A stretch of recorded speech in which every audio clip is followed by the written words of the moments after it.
Good morning, people. I think what I'm going to do is do a couple, three things in one. Not that anybody's really interested, but oh well. Maybe some will be. So, I located the first chapter of this book that I told you guys about the other day. For some reason, everything's all blurry to me. I need to go to an eye doctor. I don't want to. Okay, so I thought that I will endeavor to read part of this first chapter. I don't know how long the chapter is. And it is in the book, The Kingdom and the Crown. It's a series, okay? And this name of this book is Fishers of Men. I'll show you real quick. I have a paper in it to mark the first chapter because you go quite a ways before you ever get to the first chapter. So, I'm not a good reader, but we'll see how this goes, okay? I might just read a couple pages. So they've even got the chapter sectioned out somehow. Okay, so I'm going to just give it a try. I have not done it before. David ben Joseph stopped for a moment in the courtyard, listening for any sounds in the house. Deborah? See, he probably didn't say it like that, but I did. Okay. There was no response. He walked swiftly over to the main door of the house. Out of long habit, he reached up and touched with the tip of his fingers the mezuzah. M-E-Z-U-Z-A-H. Mezuzah. That was mounted on the door frame. Then he pushed the door open. Deborah? He heard the soft slap of footsteps on stone. Then something, P-H-I-N-E-A-S. Phineas, their chief, so that's a name. Their chief household servant appeared in the upper hall. Mistress Deborah is not here, sire. Oh, do you know where she is? He shrugged. Where she is. He shrugged. She said only that she would be gone about an hour. Thank you, Phineas. I don't know how to say that. Would you like me to go find her, sire?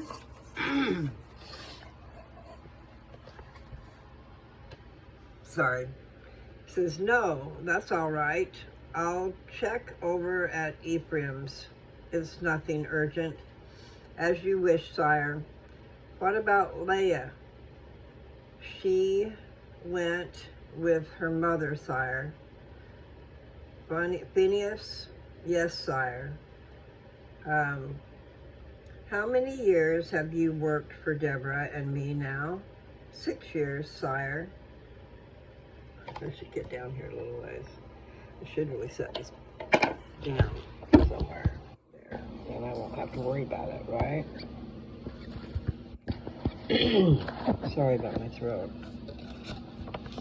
Let's see if I can get this on an angle.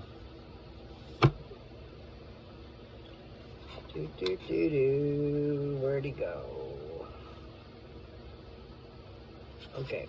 And how many times have I said that you don't have to call me sire? That you can call us just David and Deborah. There was no change in the man's expression. More times than I could count, sire. David shook his head. Just David is fine. Yes, sire. He bowed slightly and retreated back down the hall. As David shut the door again, he stopped at the fountain in the courtyard and bent down to wash his face. It was still just the beginning of spring, but it was warm today, and the swiftness of his walk back from the seashore had left him perspiring. Straightening, he wiped his face off, then stopped. His eyes had fallen on a dark stain on the marble tiles. He sat back, leaning against the lip of the fountain. Now his eyes picked up the other place. Here the stain was not as prominent, and it was made up of several smaller splotches. His eyes half closed as he tried to imagine the events of that terrible afternoon 5 months earlier. They had scrubbed at the bloodstains on the tile and removed most of them. They had hoped a winter of rain and even one brief, rare snowstorm would eventually take the rest away, but it had not. A month ago, David had offered to have the tiles ripped out and replaced, but to his surprise, his wife had said no. It would serve as a grim memorial of Rome's terrible legacy, she said, a reminder of why the Zealots would continue their resistance until every Roman was driven from the land. Sorry. David's eyes clouded as he thought about this one corner of his wife's mind that he had not been able to penetrate and change. Deborah had been 14 when her uncle Judah of Gamla had risen up against the call for a Roman census. Along with the rest of her family, she had joined in the rebellion, running food to the zealot armies, secreting messages through the lines, risking her life on a daily basis. By the time of Deborah's 15th birthday, Judah and another of her uncles had been killed in battle. A third brother, Deborah's father, and 3 of her cousins had been crucified, while the rest of the family had been forced to watch. That winter, still on the run, Deborah, her mother, and her younger brother had hidden in a cave, rarely with the benefit of a fire, throughout the winter. Before spring came, her mother had died from consumption, and Deborah was left to be mother and father to 10-year-old Aaron. Deborah was a gracious and cultured woman. She had a gentleness and patience about her that always drew others to her. With her 2 grandchildren, she was tender and warm, a delight to them, and they adored her. Very few ever saw that tiny piece of her that was as cold as the snows of Mount Hermon and harder than tempered steel. David sighed as he stood and started for the gate that led into the street. Ironically, it was Simeon who had inherited that particular part of his mother's nature. Deborah was close to all of her 4 children, but there was a special bond between her and her second son. Her tragedy became his tragedy.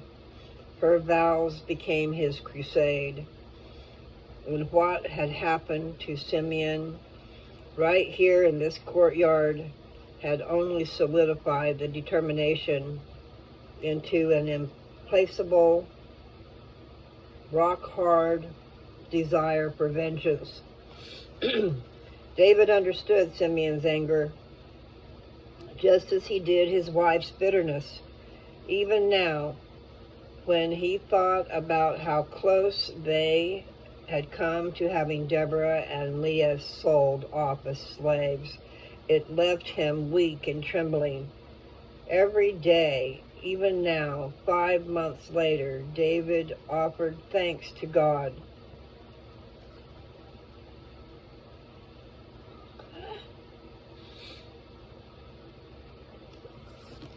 For his help in freeing his wife and daughter.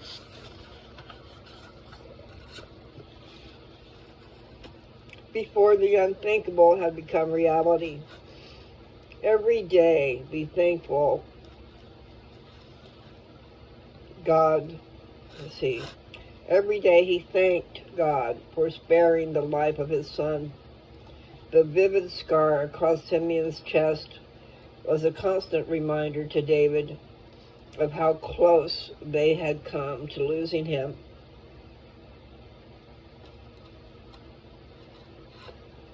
But Simeon did not dwell on how fortunate they had been. My eyes are blurry now because they're teared up. I'm sorry, guys. Okay, let's see.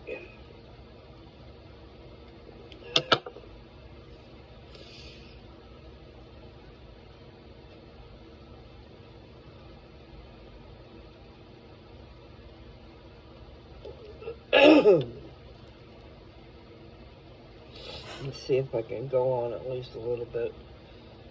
I'm going to go back up to here. It says, a vivid scar across Simeon's chest was a constant reminder to David of how close they had come to losing him.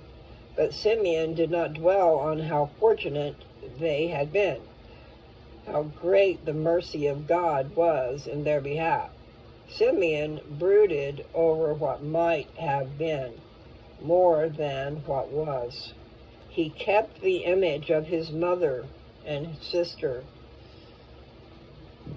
tied in bonds at the forefront of his mind.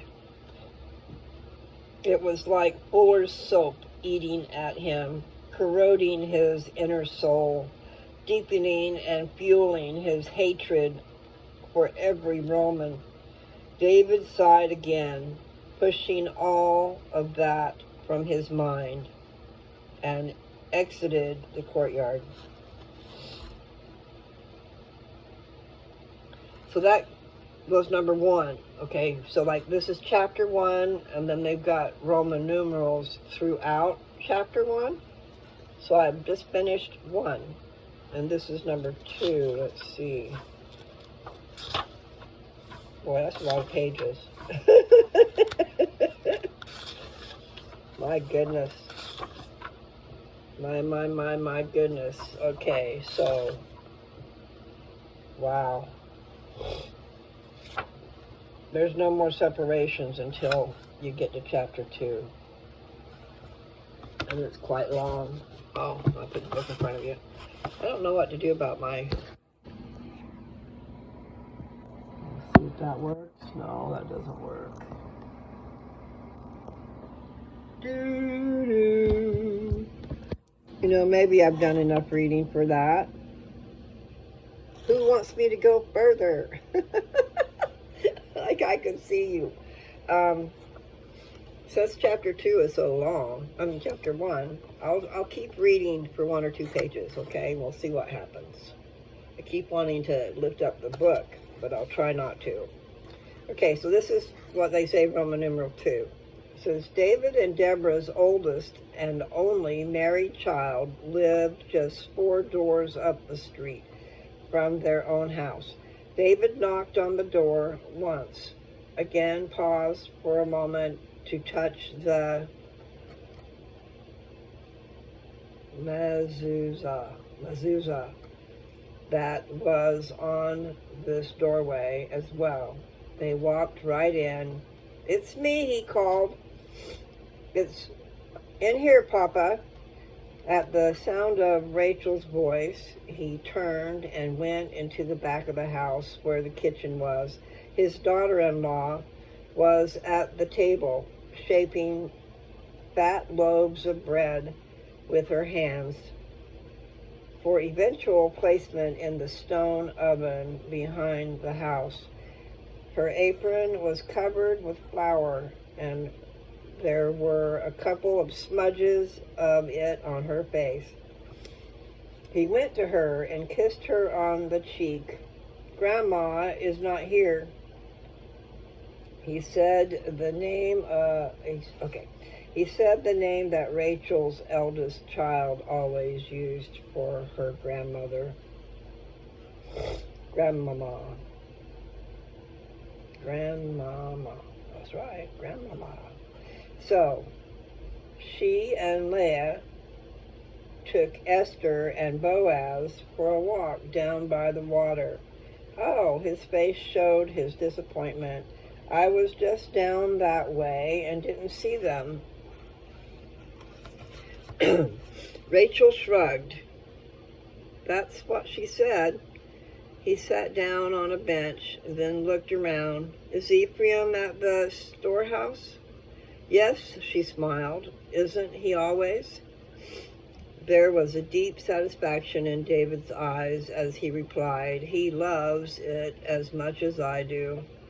"I know." Rachel rubbed one cheek with the back of her hand, adding another spot to the others. "I'm glad." David nodded. How fortunate he and Deborah had been in choosing this young woman for their oldest son. It had not been a hard decision for them. Rachel's parents were weavers, and David marketed their blankets and robes across all of northern Galilee. Ephraim and Rachel had been close friends from the time they were small, and Ephraim had instantly agreed when David proposed that an arrangement be made with Rachel's family. He frowned. "I wish we could pour a little love for merchandising into Simeon's head." "Oh, don't despair," Rachel smiled. "Simeon is still young. When he gets a wife and children, he'll settle into the business just fine."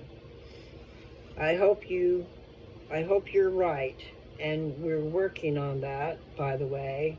She looked up in surprise. "Shanna?" He nodded. "Wonderful." He nodded, and then, "Wonderful. Don't say anything to Simeon yet," he said. "He and I have talked about it, and I think he is about ready to agree to it, but not quite yet." "I won't." Just then, they heard voices at the front of the house. David turned. "There they are now. Look, Mama." 4-year-old Esther came through the door into the kitchen, holding out a cluster of pink flowers in her tiny hand. Her eyes were wide with excitement, but as usual, her face was grave and thoughtful. Rachel brushed the flower off her hands and went to her daughter. As she reached her, Leah came in, holding Boaz, who was not quite 2, in her arms. Deborah was right behind them. Leah put the boy down, and immediately he waddled over to his grandfather and climbed up into his lap. David nuzzled his neck with his beard. "Hello, young Boaz." Boaz giggled and pulled away. David looked up at his daughter. Leah was 15 now, and looking more like her mother every day. "Where is Joseph?" he asked. Leah shrugged, and Deborah answered for her. "Where is Joseph any time? Out practicing with his bow and arrow with his friends, probably." When she said it, there was pride in her voice. David frowned at that. His youngest, just 10 years of age, was smitten with a bad case of hero worship, and his hero was his older brother. Simeon was his older brother. And then he says, Simeon was renowned for being an outstanding bowman. He was also excellent with a sling and could throw a dagger and split an apple at 30 paces. Only Yehuda could best him in a battle with staves, and although David had never seen it personally, he knew that his son was also a master with the Roman broadsword.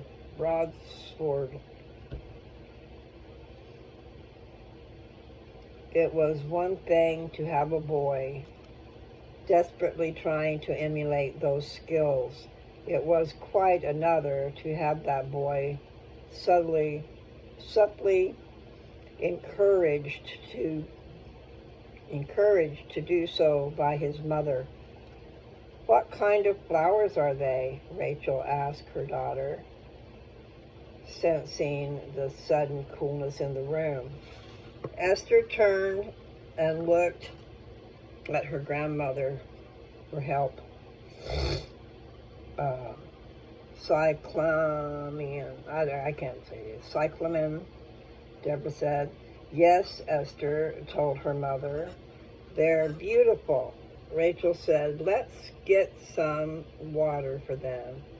David watched Esther as her mother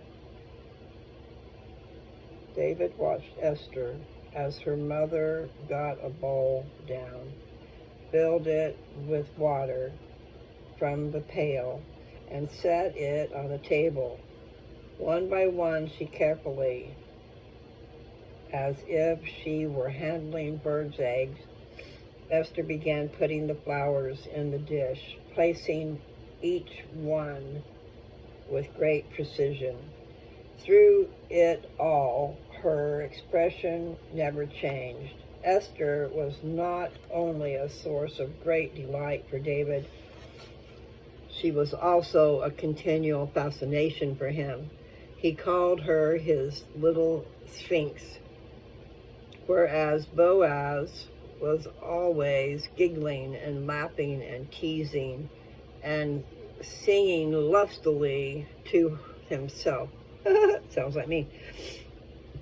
Excuse me. Esther was much more quiet and reserved. It was not that she was unhappy. She could sit quietly playing with this or that, humming to herself softly in perfect contentment. But she rarely let her emotions show on her face. Even people she knew well were hard-pressed to get a response from her, as they tried everything possible to draw her out, complimenting her, pulling faces, tickling her, offering her sweets. She would only watch them gravely with those enormous dark eyes. Her face as if it was carved from stone. If she knew them really well, and if they were very good, they might win just the tiniest wisp of a smile around the corners of her mouth.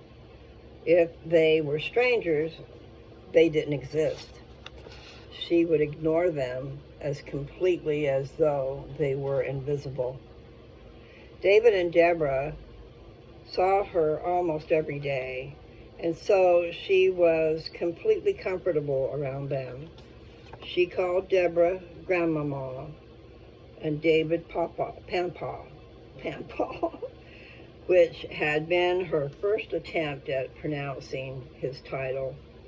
It had so delighted him that even now, when she was 4 and could say grandfather clearly, he encouraged the use of the original. For them, the smiles came easier, though it would have been an exaggeration to say they came frequently, but when they did, they lit up her face like 1,000 lamps. It had become a goal with David to get at least one full smile from her every time he saw her.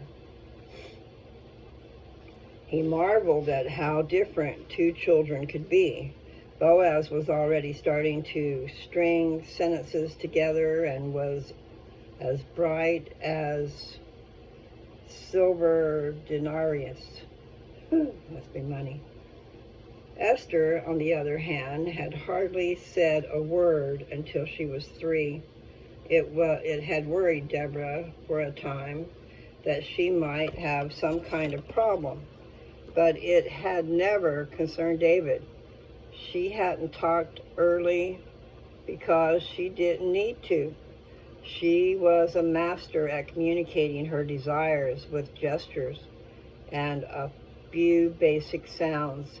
Then, at 3, she had suddenly started talking in whole sentences. When David played with Boaz, teasing or tickling him, he would shriek in delight. When he did the same with Esther, she would often stick out one finger and shake it at him, as though she were a schoolmaster and he the child. He adored them both, but Esther was especially endearing to him. Leah went over to the table beside her sister-in-law and began to help with the shaping of the dough into loaves. Boaz slid off David's lap and went over beside her. "Me," he said, holding out a hand. Leah pulled off a small piece and handed it to him. Esther looked up and saw David watching her. She smiled shyly at him. He stood and went over and sat down beside her, studying the pattern he was creating in the bowl. He nodded his approval. "They'd like little crowns, aren't they?" he said. There was a quick bob of her head. "They are almost as pretty as you," he teased. That did it. The smile spread over her face, all across her face. On seeing that, he shook his head. "No, on second thought, I don't think there's anything in the whole world, quite as pretty as my little Esther." She giggled, looking up at her mother. Rachel was watching with soft eyes. "I agree with your grandfather." Deborah came over, and I sat down on the other side of Esther, reaching out to touch her hand. "She chose these all by herself, Papa." Actually, that's Pampa. Okay, Pampa. Because this is Grandpa. Her grandpa. "You found those down by the beach?" he asked. Usually, cyclamens did not grow by the water, but preferred the meadow and rocky places of the Galilee. Deborah shook her head. "We didn't go down to the lake. We went out to the east of town. The grass and the flowers are just coming into bloom now." Then she gave him a strange look. "Are you helping Rachel bake bread?" She reached up and brushed flour from his tunic. Rachel saw it and laughed. "That's my fault," she said. David chuckled. "My favorite daughter-in-law." Your only daughter-in-law," Rachel cut in quickly. "My favorite daughter-in-law loves me a great deal, but not enough to let me help with her baking." "Good," Deborah said, patting his cheek. The previous moment of tension was now gone. Okay, excuse me. The previous moment of tension now gone. I was worried there for a moment. Then a thought occurred to her. "Were you looking for me?" He nodded. Then seeing that Esther had finished putting all the flowers in the water, he held out his arms. She moved over and stood beside him, snuggling in against him. David looked at Deborah. I was over speaking with Andrew and Simon. And how was the catch last night? Excellent. He hesitated, but we weren't talking about the fishing. Oh, there was a thriving fishing industry along the shores of the Sea of Kinnereth, and Capernaum was one of the most active towns in that industry. One of the more profitable aspects of David's merchant business was his partnership with two of the families of fishermen. He purchased their catch each day, getting it to the markets in town while it was still fresh, and packing the surplus catch in casks of salt. These were sold to caravans that moved up and down the Via Maris and Way of the Sea.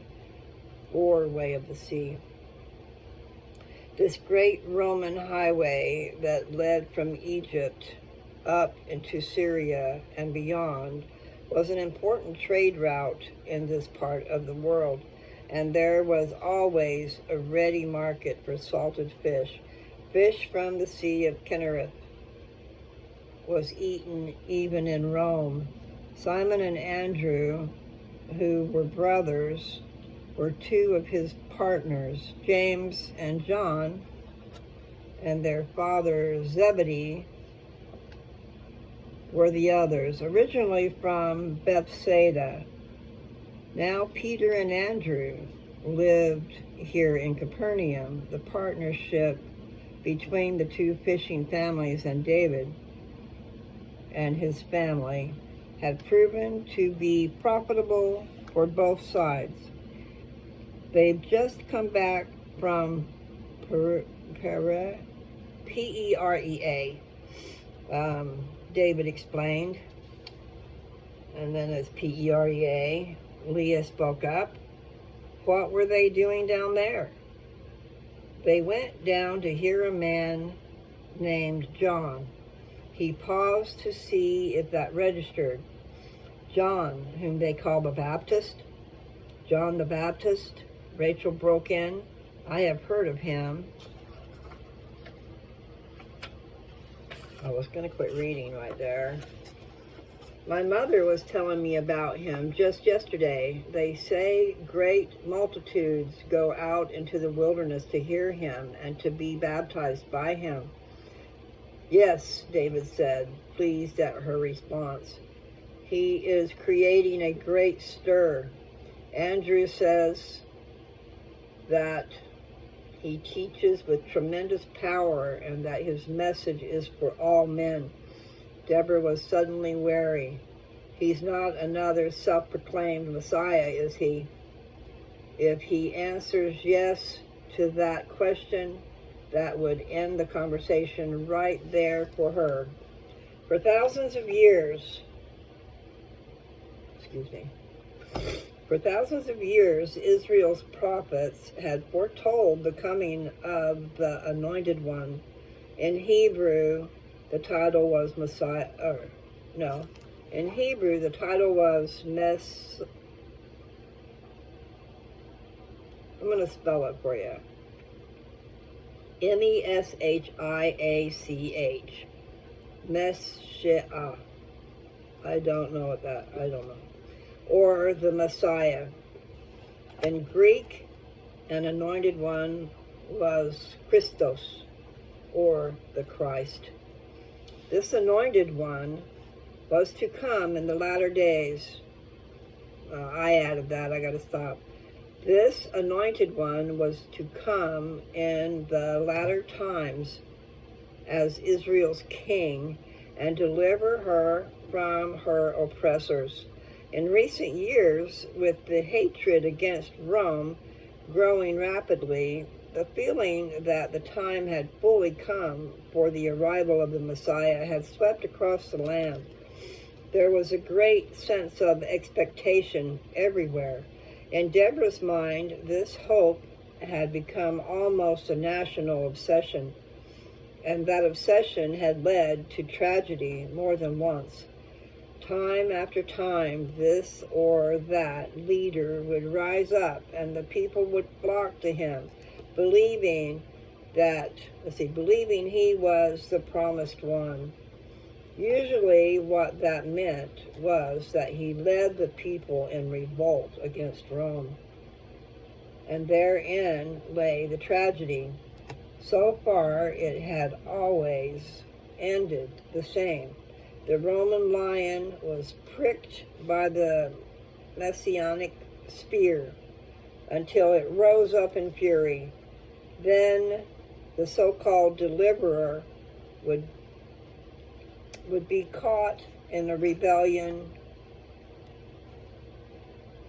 crushed. That was why Deborah kept telling Simeon to be patient. The time would come when they would be strong enough to take on the legions. A legion is 1,000 people, okay?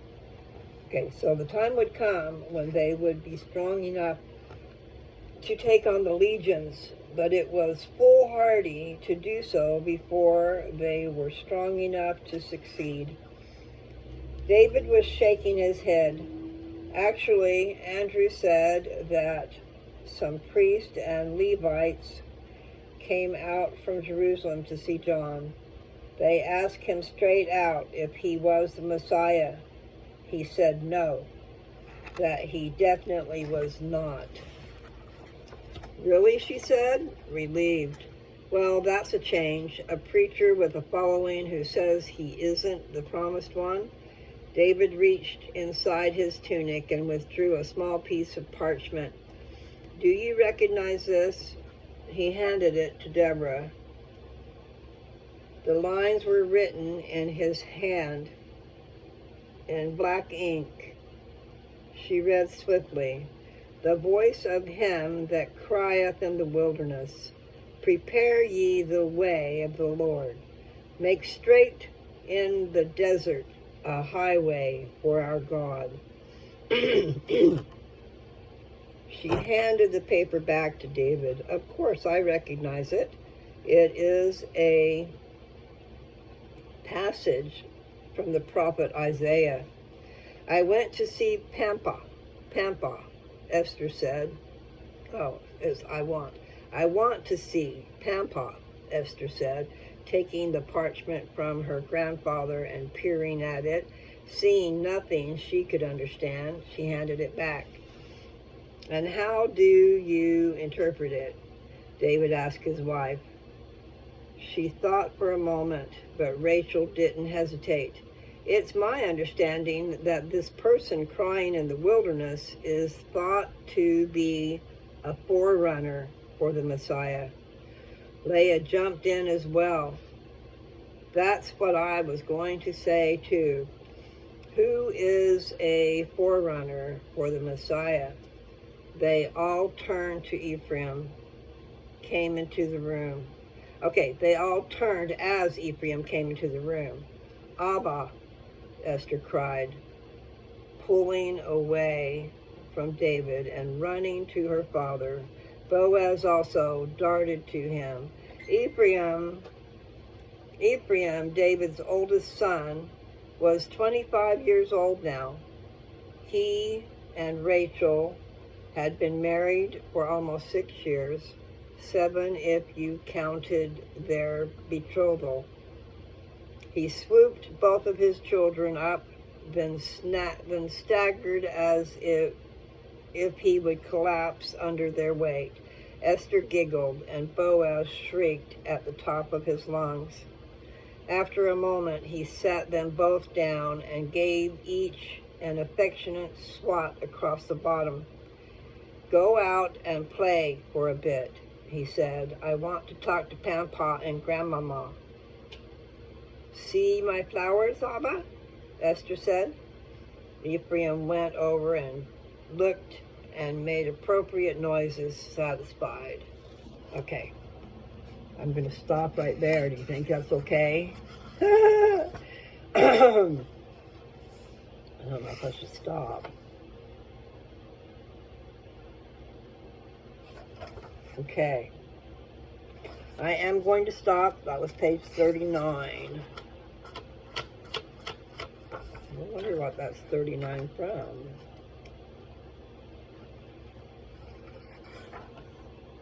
Okay, it started at page 30. So I've read 9 pages. And when I come back and start again, I will start on page 40. Now, yes, I've heard this book. It was a long time ago.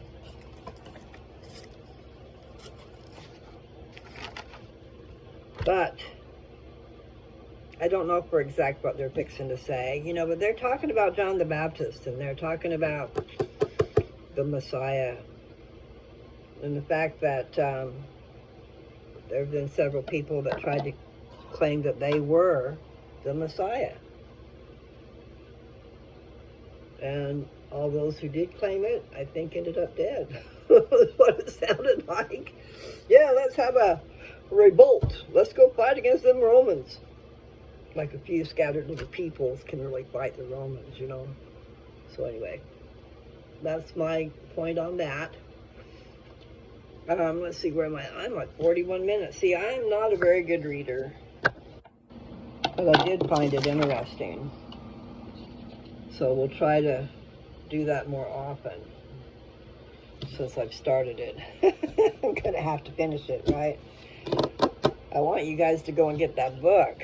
So first try your library, especially if you're in an area where the Mormons are prevalent, where the Church of Jesus Christ of Latter-day Saints, members of the church, are prevalent. Because there are places where they are, not just in Utah. Idaho, Arizona. Sounds like they're pretty prevalent right here in my neighborhood. I don't know. But this is, I've been Orting, 30 miles or 30 minutes away from Tacoma, 45 minutes to an hour away from Seattle. So that's in the northwest, the way northwest if you ask me. But I don't know much about this area, I just know it's beautiful. And since I've gone this far already, I'm going to go ahead and stop, and then I might pick back up because I'm going to go for a walk here in a minute. I have to go take care of some stuff first, and then I'll be back, okay? You guys take care. Yes, I love you all. Even you rotten people. I know that didn't sound very well, but you know there are some people out there that's doing bad, but they could be doing good. And sooner or later they will be. They just have to have their minds changed. And they're doing that by living their life. Sooner or later they're going to come to the conclusion that they're not doing what they should be doing. And then they will take those experiences and turn them around and do good with them. Now, I was never out doing bad. And what I call doing bad is doing bad intentionally to somebody else, okay? I might have been doing bad to myself. I don't quite know how to explain that, but, you know, we're out there doing things and we're tempted to do things, and then we are not trying to hurt anybody. In fact, you can be kind of innocent out there and hurt yourself tremendously. So stop it. I've got to go. So I will be back, and I think maybe I will keep reading. We'll see how that goes. So take care, okay? Everything will be all right sooner or later. Just try to do the best you can with what you got, and let that be good. I've been reading on Facebook this morning. I do that quite a bit, and I shouldn't. I really need to stay away from there. but there are some good things. You know, I advocate a lot of things, okay? I advocate the Church of Jesus Christ of Latter-day Saints. Truly I do. And I advocate marijuana. And I'm going to add another one. I advocate Keanu Reeves. I don't really know a lot, but he's got some wonderful things to say. I mean, some of the stuff that's written is bull crap. But I'm not saying he wrote it. Okay? Because he's got fans like crazy out there that are posting things. But if it says Keanu Reeves at the bottom of this dissertation, I'm going to call it a dissertation, you know, he gives words of advice to help you in your life. And really, they're pretty good. So I will advocate Keanu Reeves. His mind, his words.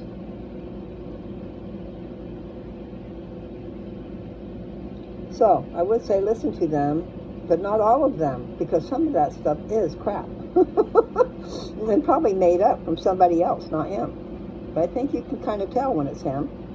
And at the bottom, it's got his name.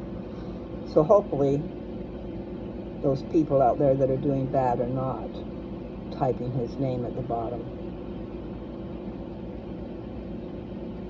I can't remember the things I've read this morning, but it is like taking responsibility for your own actions, and how it is a sign of strength to apologize, to make things right. We all need to do that. If you are a follower of Jesus Christ, love and peace, you know, and it's a hard thing to find those things in this world. So, find the strength to be able to be weak. Now, I didn't say that very well. I was trying to think of the right words, but you know, some people might think of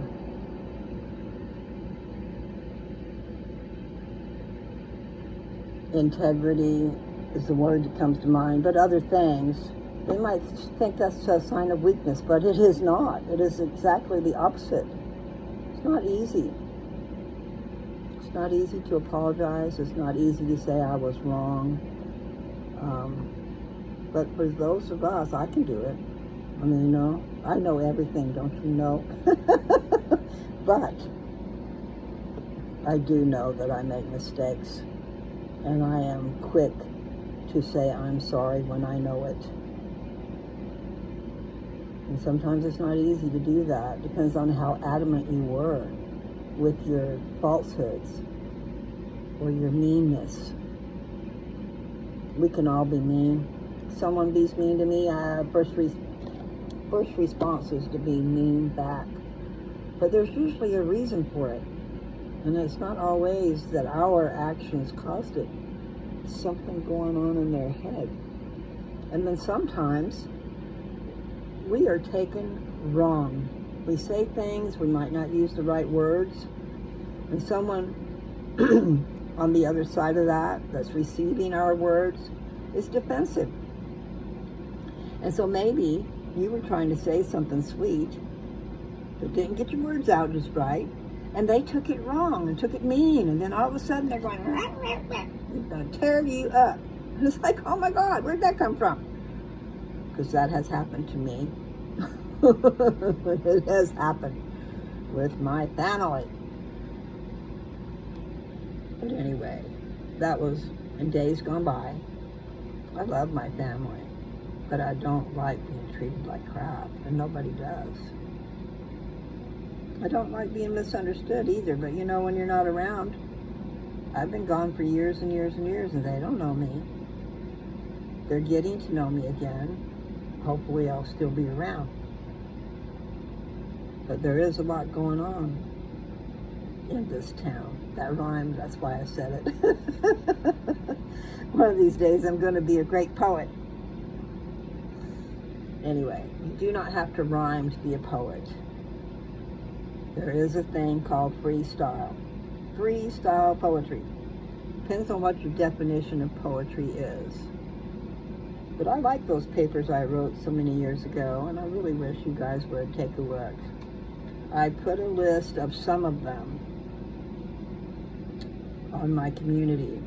So when you're scrolling, if you can scroll through my stuff, I don't know, I did this morning, but if there should be a place where you can tap on community, and if you do, then that's where my posts are. Okay, so my last post, I think, I gave you a list. It's on notebook paper and there's writing across it. Well, those are lists of papers that I wrote between 30 and 40 years ago, 43 years ago. And they are on this channel. They're in the very beginning. So I wrote them and I have read them to you guys. And then I probably did some commentary on most of them, not all of them. Some I just did.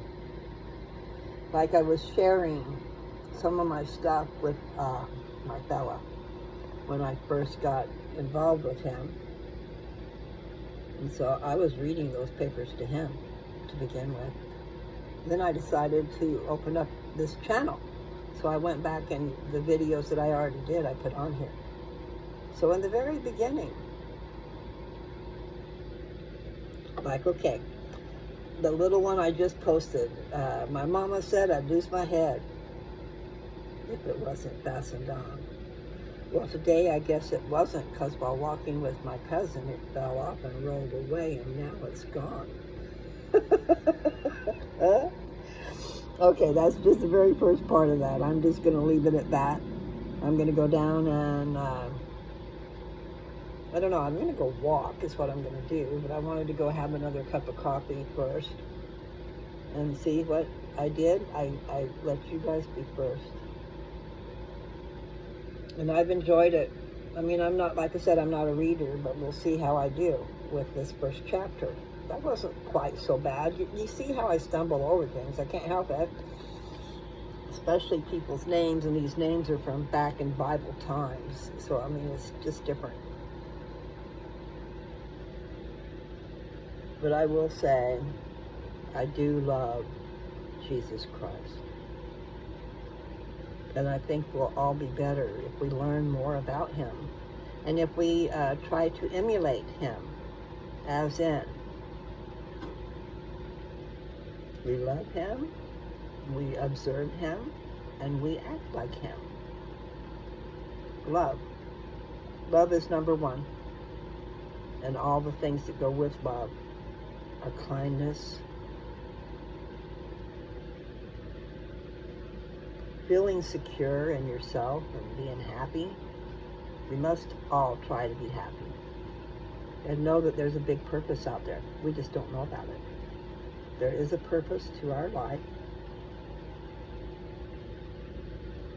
Knowledge we need to gain.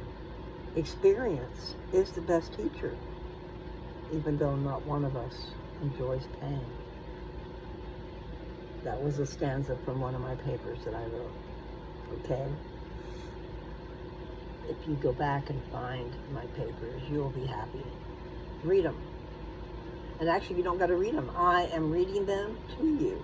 So that's pretty special right there. Okay? The author is reading them. And I know what I meant when I wrote them.